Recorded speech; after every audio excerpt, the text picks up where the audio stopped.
Did you know something new is invented every 10 minutes? Join us as we speak to the innovators reinventing our world here on planet Earth and far, far beyond.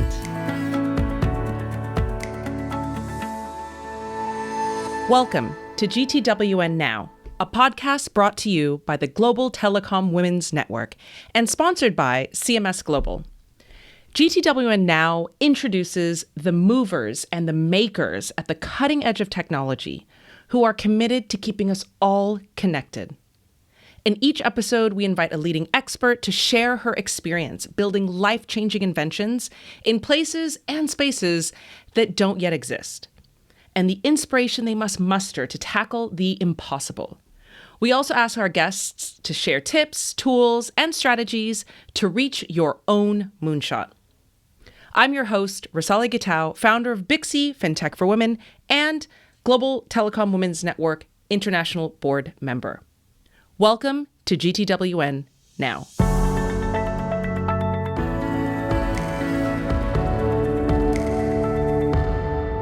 So in today's episode, we are discussing the nuts and bolts of building a digital world right here on Earth. Specifically, we're exploring the concept of digital humanism, whereby digitization is used to strengthen human self-determination, autonomy, and dignity. We'll explore if, how, and why digitization is in the service of humanity and what that future looks like in a landscape of AI. For this episode, we've invited none other than Keri Gilder, Chief Executive Officer of Colt Technology, one of the world's leading companies building the hardware that makes it possible for me to record this podcast in London while you listen to it in Lausanne. From down below laying subterranean cables to up above with cloud hosting, Keri is quite literally laying the groundwork that connects billions of people around the world. Today, we'll talk to her about how she foresees a digitally humanistic world and her plans for the future. So, Keri, welcome to the show.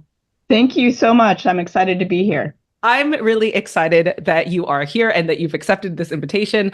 I want the whole world to know about all of the great things that you do. So maybe you can kick us off by telling us a bit about yourself, what inspired you to do the work that you do? How did you get here? Because that is a part of your story that I think is fascinating. I tell every single woman about it because it's just so inspiring. And you can tell us a bit about that background. And then what digital humanism means to you as you have cultivated and curated this, world-sweeping career. Yeah, so I'll start a little bit of my background. So I'm a techie by heart. I started out in management information systems, and I was a coder. So I did software development for the first part of my life, and kind of self-taught myself how to be a network engineer, because at the time there wasn't an education, there wasn't a university degree in network engineering, and so I learned how to build networks. And I did that for the first part of my career, building networks for the state of California. I built 5 major nationwide networks for the US government, for many of the service providers, and then went on to move what we call up the technical stack and moved into the IP space and into the what we call the cloud space today, building the actual global internet. So I'm a techie, I'm an engineer, I love tech, I always have. And I was kind of pushed into the business side by an interesting thing that happened. My account manager, I was a sales engineer for Lucent Technologies, and my account manager actually was caught on expense fraud.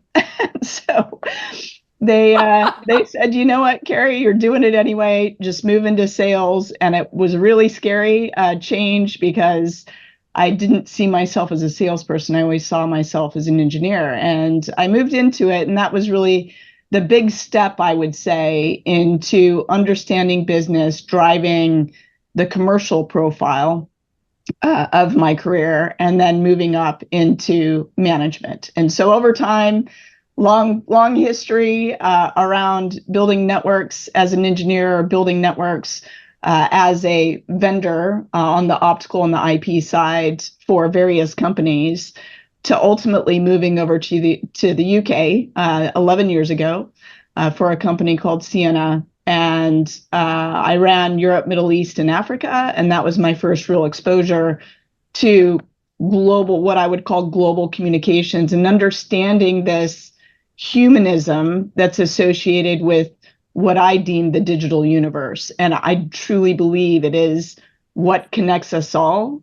5, 6 years ago, I was asked to come over to Colts, and I'd never been on the service provider side. I'd always been an engineer, a consultant, or on the vendor side. But I felt this deep connection to just that, to connecting the world. And I felt that there was this responsibility that I had to make those connections and to break down the barriers around the world for people and for humans to actually have the opportunity to participate in the global economy. And I felt that Colt is a global service provider. It was my opportunity to take my personal mission of connecting people into, into my career space and actually make it happen. And that's what I've been doing for the last 5 years as the CEO of Colt. That's it. That's amazingly inspiring. um, so digital humanism as connectivity. And I think you really touched on a very interesting point. You were really inspired, not only just connecting the people kind of already who were connected, but you mentioned people who lacked this connection. Maybe you can elaborate a bit more on what your role or your passion or your pursuit is primarily with people who lack this, because I know that we hear of all of these initiatives around the world to connect everybody, but we know that in this world there's still several hundreds of millions, if not billions of people who are not meaningfully connected. So, what is your plan to get them online? And what can we all do within the framework of digital humanism for that?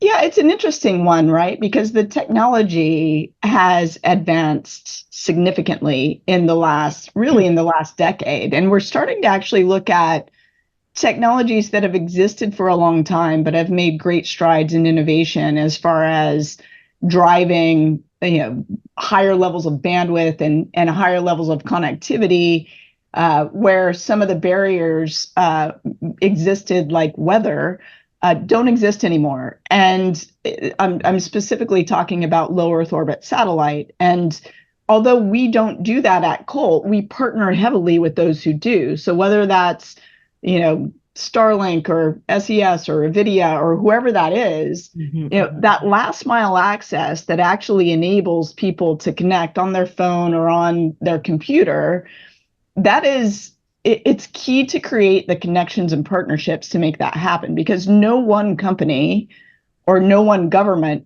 owns the internet. It is so vast, it's so big, and it's capital intensive.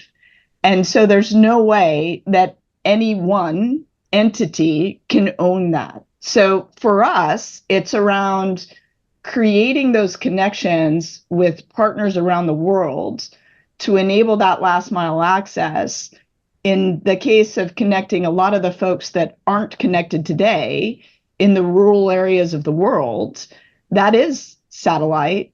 And it is fixed wireless access. It's these other types of mechanisms, 5G, 4G, that can enable that connection on that very short stint to get from their house to where we are, which is at that first point, to then ride our fiber infrastructure around the world. And I think a lot of things that most people don't know is that if you look at the connectivity, most people think it's on their phone because that's what people physically connect to. They connect to this wireless device. But that wireless device is actually mostly wired when you actually look at the infrastructure. That wireless device goes to the next satellite, but from there it's actually through fiber that makes that connectivity happen. And even today, at Colt, we have 10 transatlantic subsea cables. And a lot of times that connectivity, if you're crossing continents, is going under the sea. Yeah. And so it's this combination and understanding of the right mechanisms in the right place to enable the connectivity to happen. And that right now is possible through all of these various mechanisms. And it's what I call ubiquitous access. Doesn't matter what technology you use, they're all available. It's enabling that capital to be enabled in that particular area. And it's, governments who are building these gig economies to actually make that happen and to subsidize some of that to bring everybody online. So I'm kind of what I'm hearing from you is like there's everything technology exists to connect everybody. Yeah. So then I would ask, well, what's the hindrance? Why isn't everybody Economic. connected? It's economic. So It's what part very of it? Yeah. expensive. It's very expensive to connect, especially rural areas. And as a fiber provider, I can tell you right now, my business case will never ever prove in to actually build fiber out there. And so, as a company, and I say I have shareholders like everybody else, Yeah. if I can't prove the return on investment capital, then I'm not actually going to deploy out there. Whereas a satellite provider, that's a Yeah. different business case because they have a larger landscape to work from in that rural community, and Yeah. they're not fully dependent on just that one area being able to, return that investment in that Yeah. space. And so it comes down to economics. So we know that, Colt does build this infrastructure to connect the world, and you're saying like the business case for the initial investment in some of these expensive infrastructures aren't there. And you recently announced your own partnership to harness the ability to use space to connect us here on Earth. Yeah. How is that? What does connectivity look like then for humans in the next 10 years? Does it look like a breakdown of this business case? Through these type of by leveraging basically space here on Earth? Does it look like more people will be connected? What's your forecast for the next 10 years? I think more people will be connected. I think that is absolutely possible. However, I also think that governments will need to step in more heavily on the engagement and subsidy of making that happen.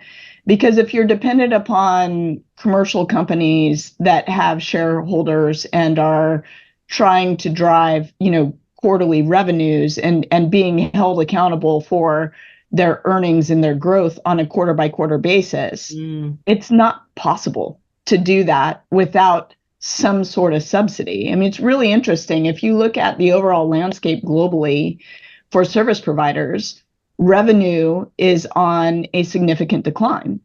And what that is basically telling us, and you look at Omdia, you look at Gartner and Omdia are actually saying that the need for bandwidth is the growth of bandwidth is declining. And they expect that to decline through 2029, 2030, which basically means that, if I'm a service provider like BT here in the UK, the subscriber base that I can make money and revenue off of is pretty much tapped out. So then how do you actually make money in order to subsidize those areas that still need to be brought into the modern world? It's practically impossible. So this is why we really need governments and we need companies like us to go educate and argue with the EU and with the UK and with, the US to actually enable that subsidy to bring those, areas of the world on. So I think it'll happen, but it's only going to happen when governments wake up to the reality that they're actually going to have to foot part of the bill. And what's the business pitch for the governments? How much capital are we talking could be unlocked if we connected every single person here on Earth? It would take billions and billions. It would take billions in order to make it happen. I mean, right now the EU has actually announced for the digital infrastructure, I think 865 million. If you look at how that is actually happening, if you look at that 865 million, I'm a 2.5 billion revenue company.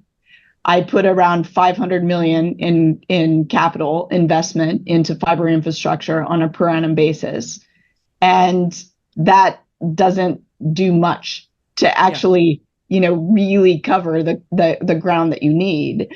So it's billions Yeah. that is going to be required. And the reality is, in the next 10 years, there will still be parts of the world that aren't connected because of that. And the pitch on the other side, which is if I were a government, if you subsidize this, what is the return? Like, what's the return in unlocking this untapped capital in these unconnected, people? Like, what does that look like? Is I it, mean, billions each? it's been proven over time, and Yeah. I love some of the cases where in parts of Africa, enablement of wireless devices has actually enabled women in particular Yeah. to actually economically be the provider for their family, and actually they are the ones that are creating the Yeah. growth of the full economies in those environments. And so what unlocking is education, and you're unlocking this ability to have access to banking, Yeah. to Yeah. environments that you know this better than anyone, but Yeah. it unlocks that ability to actually engage with modern society, which helps to self it helps to enable families to actually self-fund themselves. Yeah. So the dependency on government and the government subsidy is less for those families if you're able to unlock the ability for them to actually, have that job, build that company, and actually drive that change on their own, which most people want. Yeah. Most people want control of that. They Yeah. just don't have the ability to have it. If you tap into, it's interesting, like you mentioned like, oh, this is what I work on. It's looking at how to untap, how to tap untapped capital, particularly among women. And it's interesting when you look at the different statistics, it's always grouped into different things. Like if you untapped women in financial markets, 3 trillion, it would lead to $3 trillion, right? If Yeah, you unlocked women in MSMEs, which, for example, if you give them a digital phone, it would unlock like $15 trillion, right? There's all of these pockets, but at the base of it, what you're saying is, but first they need a phone. And I have seen first they it. need a First, phone. first they need that phone, they need that internet. There was this company when I first started my own company, which is, kind of a financial hub for women. I was really inspired by this company in India. And they wanted to become they wanted to become Facebook for women. That was their pitch. We're going to become the Facebook for women. And when the founder, I know her, and she started the company, and it was it was social media, and people put their profile, and it just morphed into a business platform. Like every woman on there just started selling Amazing. things, because their bandwidth was low, so they were using it as a business tool. And so Sure. long story short, they end up getting a financial license, and they're a bank and all of these, like, so it kind of embodies the story that you're saying. First, they needed a platform, they needed to connect, they needed a platform, and then suddenly they're a bank. And suddenly it's, Yeah. and that's the I think that baseline power of connectivity that you mentioned. I personally would like to see all of those numbers put together in one big number, because that's an extremely effective business case. So, you'd mentioned one of the gaps to this connectivity that we currently face is the business case. Yeah. Are there any other gaps? Because one of the business cases that we hear a lot, particularly from satellite providers, is they meet the business case that they can provide connectivity at a much more effective cost. Is that true? Is it not realized yet? What's the gap there? Are there I any think other the gap gaps? there to me is really around the way that satellites work is, they obviously have an orbit around the globe, and Yeah. they're constantly on that orbit. The the issue that you have with that is you need a lot of them to cover the entire globe. So even though, the Elon Musk of the world are actually launching, however many, 23, 26 satellites a day, that's not enough to actually cover the geographic Yeah. expanse of the world, especially in these rural Yeah. environments. And as they're building their businesses, they're of course going to match the longitude or latitude of the economic environment where they can actually make money initially so that they can then, launch into the other areas. And so Mhm. I believe one, it's the business case, two, it's time, and it's making sure that those companies actually can self-fund and to some extent kind of subsidize the satellites, but it takes a while to get them in because you need a mesh in the sky to actually have that environment of full coverage. Yeah. No, that's so yeah, it's not just a case of the gaps are in the initial investment costs. Like there's still a hint of a tech gap that has to be met if we're to get that cheaper satellite connectivity. Because I definitely get the impression, Yeah.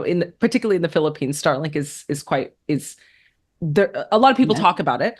Yeah. But on the ground, when it comes to actually being able to use it, there are a lot of challenges around that. And it's still very expensive. It's very expensive. Yeah, comparatively. So I think there's some in having the technology also catch up with it. And everyone's talking about AI, so I have to ask about it. What role does AI play in addressing these gaps? Can I type in my AI in my chat GPT right now? Can you fix the business case? Or, can you launch me from different places to fix, the connectivity issue with satellites? Like what role can AI play in achieving a world of full connectedness? I think that's a challenging one because if you look at AI today, the infrastructure that AI requires, and I think a lot of people don't realize this, is Mm. enormous. Mm-hmm. And so I think AI brings upon some opportunities because it could possibly create, what we're doing in the fiber world which is what we call intent-based networking, where we actually our customers can say, I want to use this route or that route because of secure cybersecurity or because it's a better green path and it uses less carbon. Mm-hmm. And we can actually do that today. We offer that as a service to our customers. But those are insights that are provided to the AI is dependent upon data. Then it's the data that's actually derived from to build the insights to then take the best next action. So over time, could you be in a situation where, hey, we need connectivity here, and you can redirect via AI, satellites, or connectivity to go that direction? Absolutely, that is possible. I think that is possible. But what we have to realize first is that the infrastructure required for AI requires a lot of power. Mm-hmm. There's 160% increase in power requirements over the next 3 years just because of AI. We're already seeing environments like Ireland right now that are, governments that are saying, listen, we can't actually, Google, you can't build that data center because we're already tapped out on the power grid. And so we're not going to allow another data center to be built here. So if the AI data centers have to go where power is not in these rural communities that are, are lacking internet right now. So I think we have to, sit back and actually say what's required for AI and could that actually be enabled? Today it can't. Today, and I feel very strongly about this. Today it wouldn't be possible because the large language models, require the power. Those are primarily being built in the United States right now. They're not even coming to places like Europe because of the cost of power. Eventually, does that change? I think technology is getting better as far as being less power hungry. But until some pretty monumental changes happen there, I think we're going to be, we're going to have a glut in AI infrastructure in areas of the world. That is there's your hot take. That's the first time I don't know why that's not on more front pages of publications. Um, that is a Because I don't very, think people are paying attention. It's interesting. yeah. We look at this closely because Yeah. we're the largest, business to business fiber provider in Europe. And so we provide most of the connectivity that travels across the continent. And we also provide most of the connectivity that travels between continents or lands on our continent and then, and then travels around. So we know what happens. And we've had partnerships with the hyperscalers. We've co-built fiber with them. And we watch this, very closely.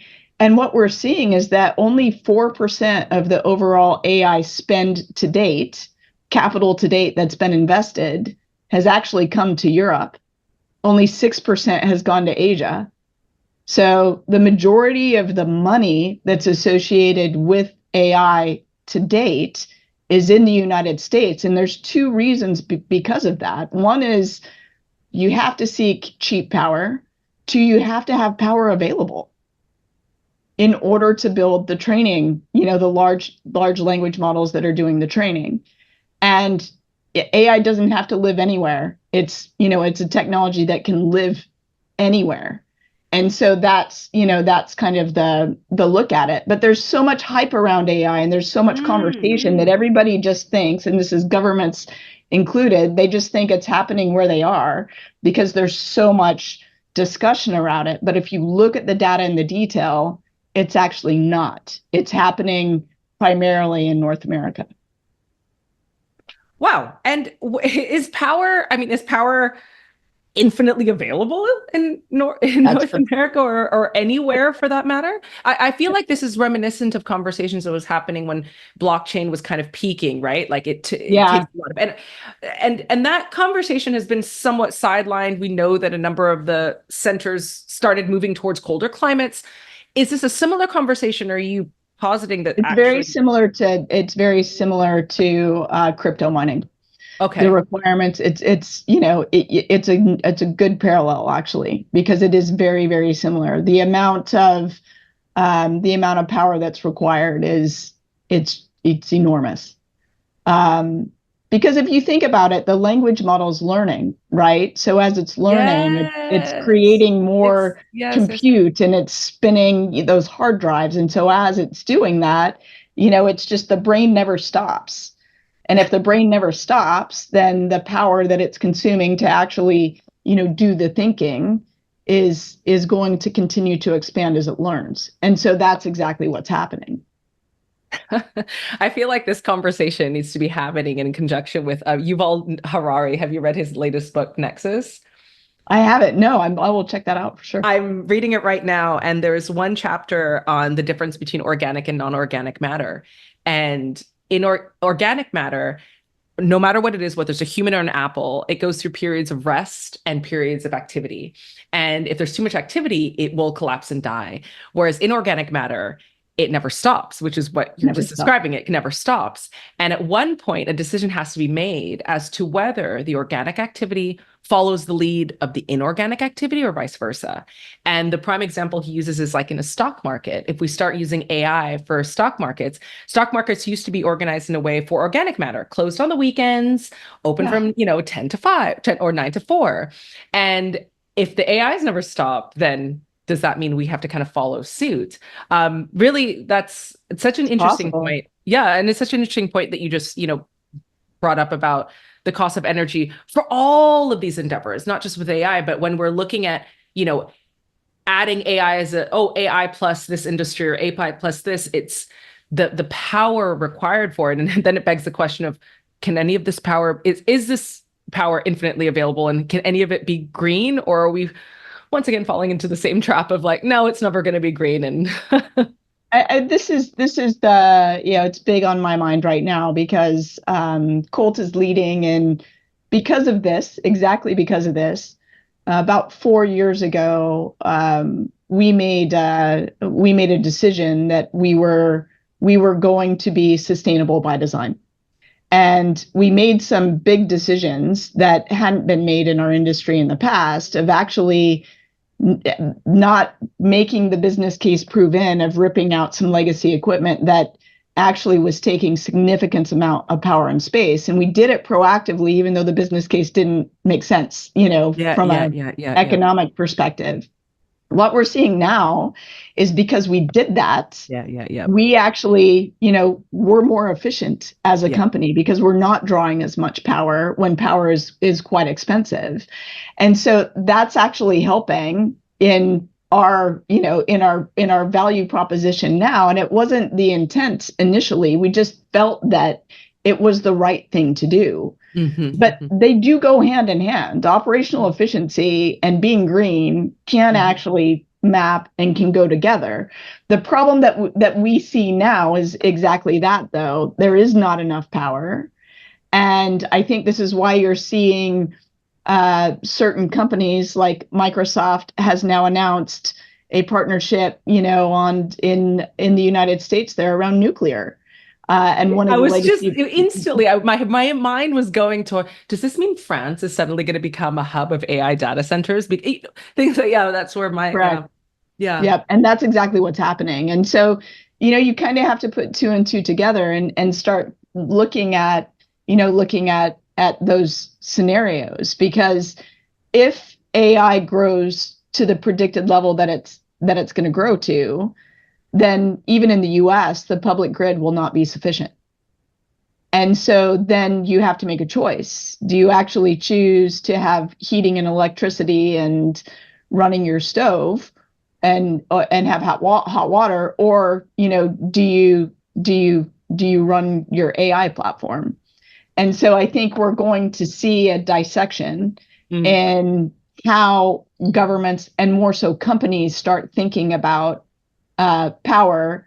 And then also, I hope part of this is they start thinking about green power, because that's going to yeah. be essential as we go forward. And we just did a partnership, a very strange partnership, but one that we're very proud of, with a company called Arctic Arts, because what we're trying to figure out is what's really happening. And we want to make sure that in our industry, we're not greenwashing and just Yes, yes, yes. creating carbon credits that actually at the end of the day aren't doing the planet any good. And so we partnered with a company called Arctic Arts, and they've been going up to a place up in the Arctic called Svalbard, and it's actually increasing in temperature by 7 degrees more than anywhere else in the rest of the world.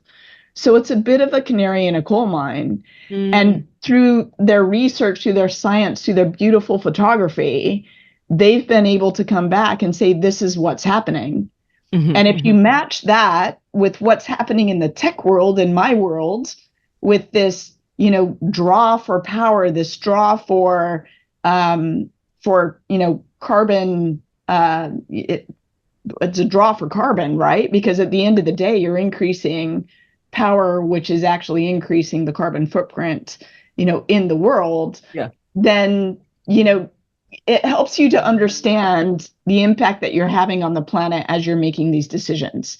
And for us, it's critical that we're making the right decisions and that we're leading the way as that sustainable, by design, and company that is taking the green path, and enabling our customers to take green Yeah. paths and make better decisions, towards the planet as they start to build out their digital infrastructures. It's so interesting that our conversation, I was just writing like a thought, like where this conversation has gone. We talked about first connect, like humanism. What does it mean to harness the power of digital to help us as human beings? And then we talked about connectivity and how that's the vision. But then it ultimately became a conversation about power.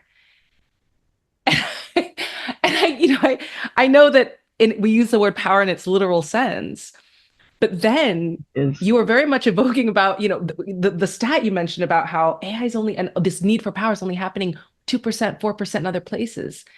And it's happening the vast majority, over 90% in one place.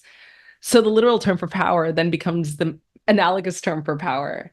And what a fascinating, how we ended up like first it's humanism and then connectivity. Now we're having a conversation about power, not to become Marxian about all of our, all of our Sure. relations or power relations. But I mean, is this kind of coming down to, so maybe I just want to flip it before, things get a bit too cynical and, or hopefully, I don't want the listeners to ever think that, We oh, start we everything's start talking about a dystopian future. Yes. the Matrix.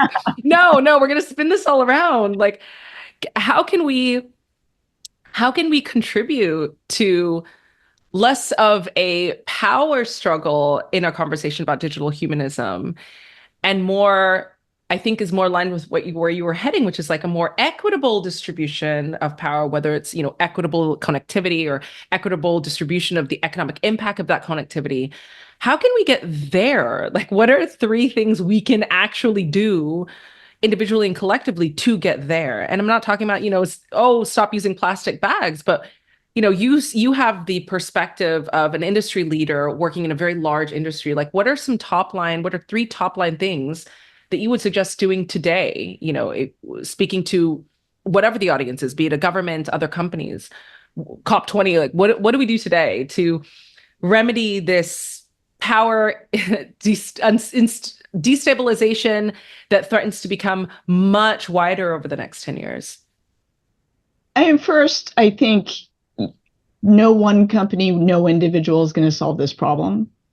It takes a collective. So the first thing I would say is join the community of experts to listen, learn, and understand what these impacts can be and are, so that then you can take that back to your respective organization, to your family even, and then you can understand, okay, what are those small changes and those small habits that I have on a daily basis that I can start to change that actually over time do have an impact. And so one example for Colt is that we're now a participant in the UN Global Compact, and it's voluntary. We're not required to participate in that, but it is based upon CEO commitments to implement universal sustainability principles and take those steps to support the UN goals.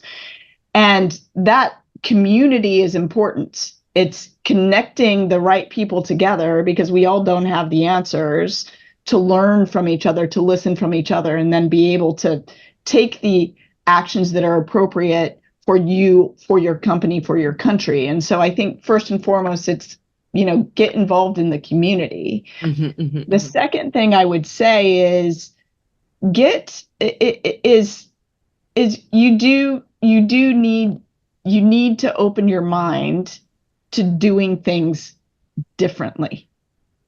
And I think that's very, very hard to do. It's changing habits.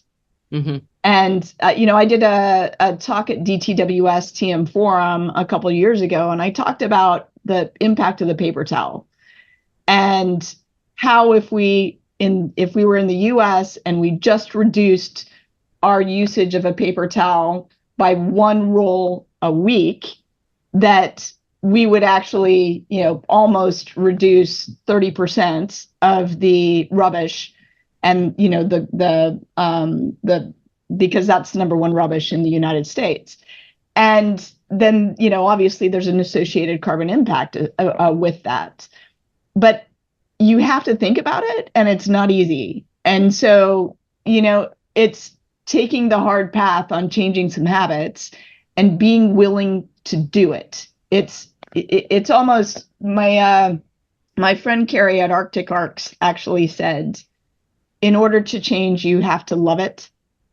And I believe that. Like, I love the planet that I live on. I love nature. And when I see it, maybe it's because I grew up in the mountains of Colorado, I want to protect it. And you're only going to change if you love something and you believe it's worth your time and energy to actually make that change. Mm-hmm. So the second thing I would say is love the planet, because if you love it, you'll make different decisions, both personally and professionally.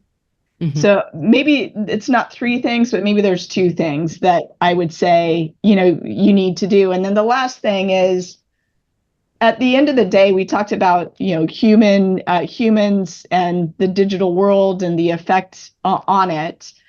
I think that it's all about connecting. It is connecting. It's making these connections between people and the planet and our portfolios, and making sure that there is some harmony that happens between the three. Because if there's not harmony between those three, then at the end of the day, we will start to see destruction in one of them, whether it's people, planet, or the value that we bring in our portfolio. And so I don't think we can create a world where people don't matter, the planet doesn't matter, and our portfolio doesn't matter to, the growth of our businesses, to be able to make the changes that we need to make, and to be able to connect the people around the world that still need to be connected.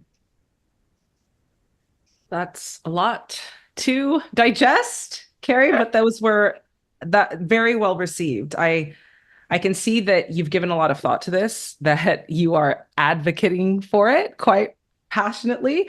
And I really hope that people hear that and follow your guidance and advice.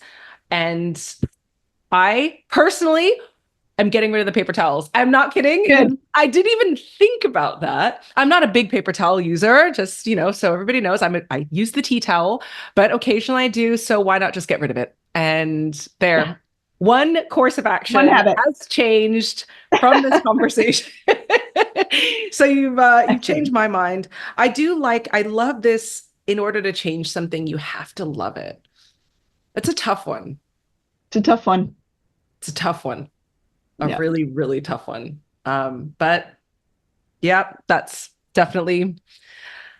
Now the question is, how do we make people love things? Again, the conversation started with like, oh, how are we going to make a business case? But it's like, more importantly, and I think you really point to something that's even more important. We now know. So in my previous life, I studied economics. Everybody's thinking, oh, everybody makes these rational choice decisions. But the reality is, and we know this now, we've researched this for, 10, 15 years. People make emotional decisions. Oh yeah. We're emotive. 100%. I can hear all the numbers, blah, blah, but if you hit me at the emotional gut, that's where you have me. So I think I'll end with that. In order to change, you have to love it. So let's just make people love the things that are valuable, like the planet, like each other. Cool. Maybe that is the essence of digital humanism, leveraging the digital to make us love each other, at the risk of sounding extremely cheesy, but that's a great way for me to end. I love it. I love it. I feel uplifted. From where we started the journey and where we've ended. I feel really uplifted. So thank you so much for your time, for your thoughts. And I really look forward to hearing from others how they want to contribute to this conversation. I'll do a write-up.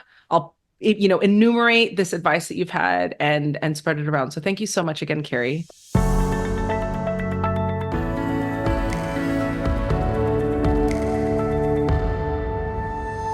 I want to thank our guest for joining today's episode of GTWN Now, and give a big thank you to our sponsors, CMS Global, for making this episode possible.